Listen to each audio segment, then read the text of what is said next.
Serangan ke atas Yaman jejaskan kestabilan Timur Tengah.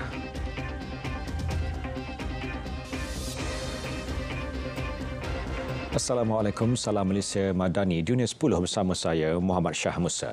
China gesa semua pihak terbabit konflik Yaman agar segera berhenti dari berperang bagi memastikan ia tidak terus merebak di Asia Barat. Gesaan dibuat selepas Amerika Syarikat dan United Kingdom melancarkan serangannya ke atas Yaman yang menyasarkan puak Houthi. Ia sebagai tidak balas serangan kumpulan Houthi terhadap kapal-kapal Israel di Laut Merah. Jelas jurucakap Kementerian Luar China, Mao Ning, semua pihak terlibat perlu kekal tenang dan mengambil sikap yang boleh mengelak peperangan berlanjutan.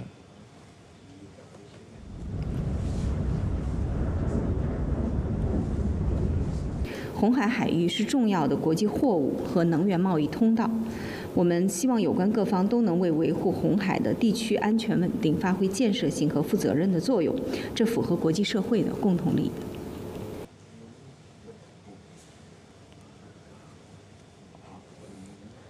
Sementara itu, serangan udara bertubi-tubi dilihat menyasarkan lapangan terbang dan infrastruktur tentera di Yaman.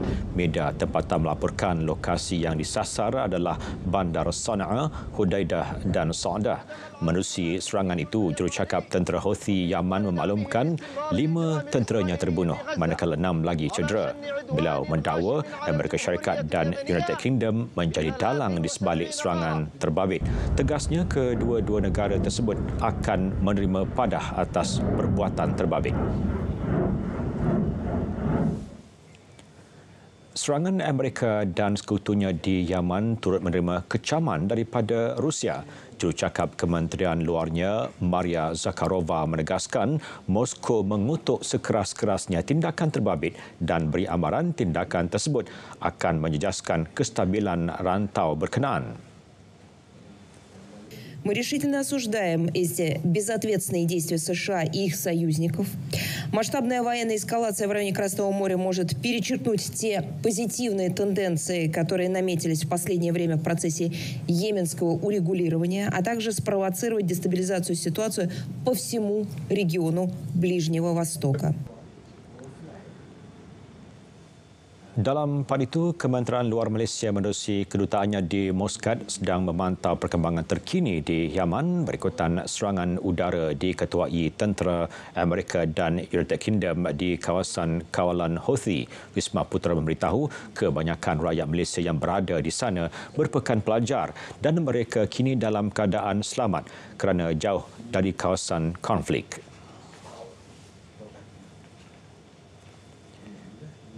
Protes mengutuk serangan Amerika Syarikat dan United Kingdom ke atas kawasan kawalan Houthi Yaman turut diadakan di Iran. Serangan terbabit disifatkan sebagai melanggar undang-undang antarabangsa. Tegas jurucakap Kementerian Luarnya, Nasir Kanani, Tehran mengecam serangan yang menyasarkan beberapa bandar di Yaman. Perbuatan itu jelas menceroboh kedaulatan sesebuah negara serta peraturan antarabangsa.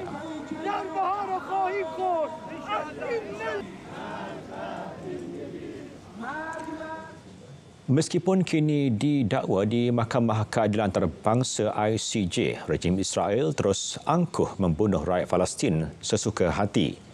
Terbaru serangan menyasarkan mereka yang pulang ke rumah di Khan Yunis untuk mengambil baki barangan keperluan. Menurut salah seorang keluarga mangsa Samir Shad, keputusan itu dibuat selepas mereka tinggal selai sepinggang akibat rumah mereka musnah di Bedil. احنا اول امبارح ضربوا الضرب صاروخ فطلعنا كلياتنا نزحنا على البحر فاجوا ياخذوا بقيه الاغراض يعني فاجوا ياخذوا بقيه الاغراض اللازمه لنا يعني اللازمه من الدار اول صاروخ استهدفوا اخويا وابني اجوا اولاد اخويا بدهم خلاص مش خساره في اللي خلقهم خلاص فاجوا بدهم يسعفوهم استهدفوهم صاروخ ثاني اجوا برضو اولاد اختي وناس مقيمين عندهم استهدفوهم بصاروخ ثالث واستهدفوهم بصاروخ رابع. Keluarga bangsa terbabit dalam serangan itu meratapi pemergian ahli keluarga masing-masing di sebuah hospital di Khan Yunis. Perkembangan kes genosid terhadap negara haram Israel, Mahkamah Keadilan Antarabangsa ICJ diberitahu tuduhan Afrika Selatan bahawa Israel melakukan genosid di Gaza adalah tuduhan palsu dan menyimpang dari kebenaran sebenar. Justru menurut penasihat undang-undang negara haram itu, Tal Becker meminta ICJ menolak pertuduhan terbabit kerana akhirnya dakwaan ini tidak akan mampu dibuktikan. Tambahnya lagi, serangan dilakukan Zionis ke atas Gaza sebagai respons terhadap serangan pejuang Hamas pada 7 Oktober tahun lalu. Malah katanya, Israel kononnya bukan pihak yang memulakan dan tidak mahu memulakan peperangan ini. Kes genosid Gaza mula didengar di ICJ semalam selepas Afrika Selatan mengemukakan rayuan segera kepada ICJ untuk memaksa Israel menggantung serta-merta operasi ketenteraannya di Gaza.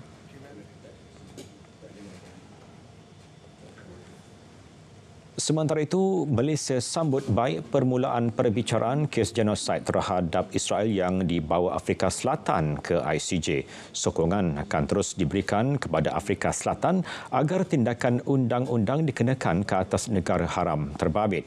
Selaku negara pihak kepada Konvensyen Genosid, Malaysia seru Israel hormati undang-undang antarabangsa dan tamatkan kekejaman di Gaza.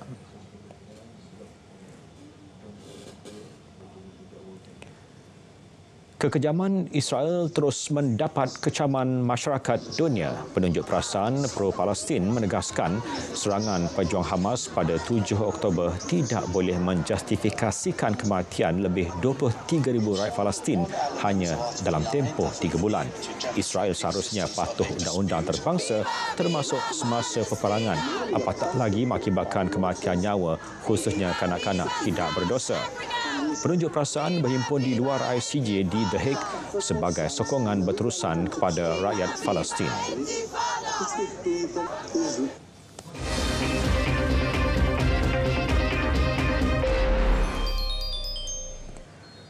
Menjelang pilihan raya Presiden Taiwan esok, 3 parti politik utama mengadakan perhimpunan besar-besaran hari ini dalam usaha terakhir mendapatkan sokongan. Parti Pemerintah, Parti Progresif Demokratik DPP yang memperjuangkan identiti Taiwan dan menolak tuntutan wilayah China serta berusaha mempertahankan pentadbiran bagi penggal ketiga membabitkan calonnya naib Presiden Lai Ching-te.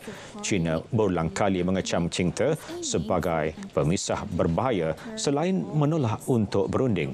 Sementara Ching-te mendakwa China cuba campur tangan dalam pengundian dengan menyebarkan maklumat yang salah dan meletakkan tekanan ketenteraan dan ekonomi ke atas pulau tersebut.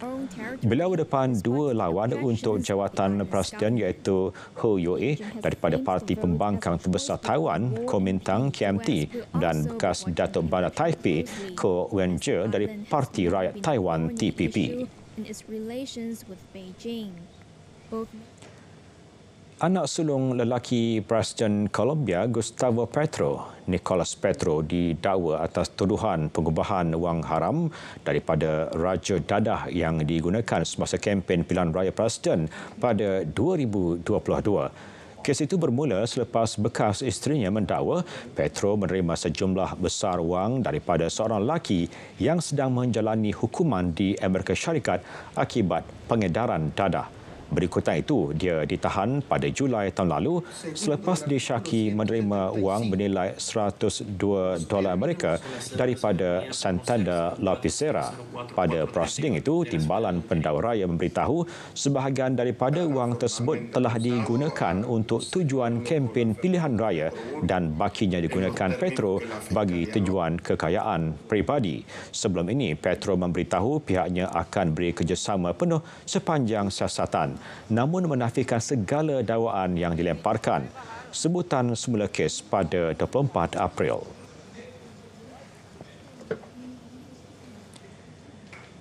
Syarikat Meta akan mengenakan langkah keselamatan baharu ke atas akaun pengguna remaja. Ia bagi melindungi mereka daripada kandungan yang tidak bersesuaian dengan umur untuk hasil carian di laman Facebook dan Instagram. Pengguna remaja juga akan diminta untuk mengemaskini tatapan privasi mereka. Platform media sosial itu akan mengalih keluar kandungan mengenai bunuh diri, gangguan makan dan mencederakan diri sendiri dengan sengaja daripada akaun pengguna remaja di Facebook dan Instagram. Meskipun kandungan itu dikongsi oleh pengguna yang mereka ikuti. Menurut Meta, walaupun kandungan mencederakan diri sendiri dengan sengaja boleh membantu mengurangkan stigma berhubung isu itu, namun ia adalah topik yang tidak sesuai untuk semua golongan muda. Meta turut akan menyembunyikan hasil yang berkaitan dan seterusnya mengubah hala carian ke talian bantuan atau sumber lain untuk pengguna mendapatkan bantuan.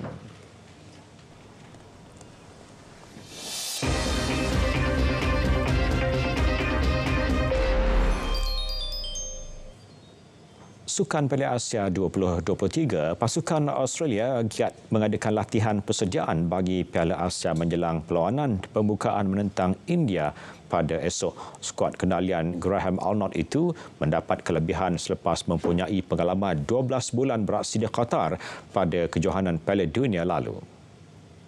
Pada kejohanan itu, Australia berjaya melepasi peringkat kumpulan sebelum disingkirkan oleh juara bertahan Argentina pada peringkat suku akhir. Australia adalah antara pasukan yang digeruni dalam 24 pasukan Piala Asia dan berada dalam kumpulan yang baik bersama India, Syria dan Uzbekistan. Qatar menjadi tuan rumah Piala Asia 2023 buat kali ketiga dan kejohanan benua itu akan berlangsung di 9 stadium di negara tuan rumah Piala Dunia FIFA 2022. 24 pasukan bakal bersaing merebut trofi dengan perlawanan pertama berlangsung pada tengah malam ini di Stadium Lusail.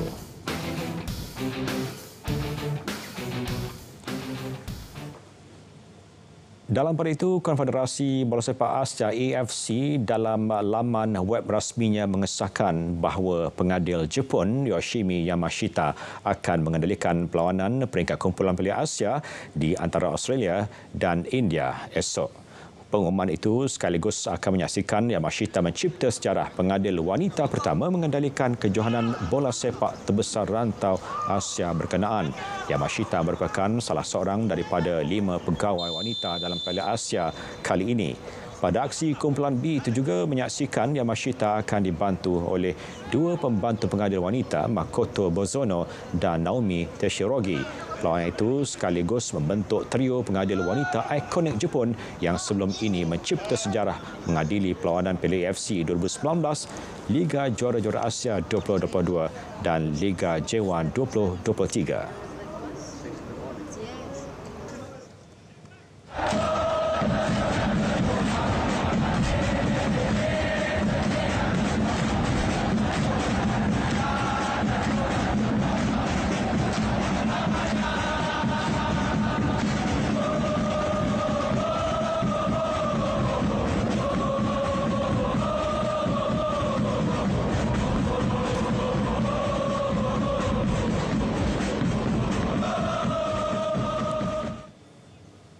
Dunia 10 berakhir di sini. Saya Muhammad Shah Musa dari Sungai ke Segara. Palestin pasti merdeka. Assalamualaikum. Salam Malaysia Madani.